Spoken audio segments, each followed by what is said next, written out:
AP food processing policy 4.0 కింద heritage సంస్థ విస్తరణకు రాష్ట్ర ప్రభుత్వం ప్రోత్సాహకాలు మంజూరు చేసింది.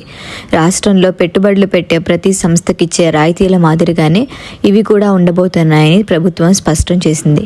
తిరుపతి జిల్లా చంద్రగిరి మండలం కాసింపేట్ల గ్రామంలో తన యూనిట్ను విస్తరించేందుకు హెరిటేజ్ సంస్థ 209.69 కోట్ల పెట్టుబడిని ప్రకటించింది.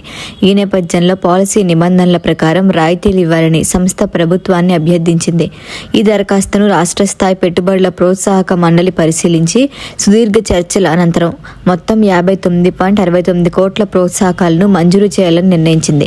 ఇందులో భాగంగా టెక్నాలజీ అప్గ్రేడేషన్కి 34.93 కోట్లు, ఎస్జీఎస్టీ రాయితీగా 17.80 కోట్లు, విద్యుత్ ఛార్జీల రీయింబర్స్మెంట్గా 0.98 కోట్లు, వడ్డీ రాయితీగా 5 కోట్లు మంజూరు చేశారు. అనంతరం కేబినెట్ ఆమోదంతో ప్రభుత్వం అధికారిక ఉత్తర్వులు జారీ చేసింది.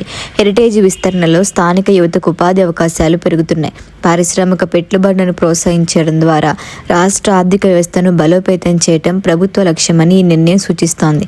ఇక ముఖ్యంగా ఈ రాయితీల ప్రత్యేకత హెరిటేజ్ సంస్థకు ఇవ్వబడినవి కాకుండా రాష్ట్రంలో పెట్టుబడులు పెట్టే ఇతర సంస్థలకు వర్తించే విధానాల ప్రకారమే మంజూరు చేయబడ్డాయి.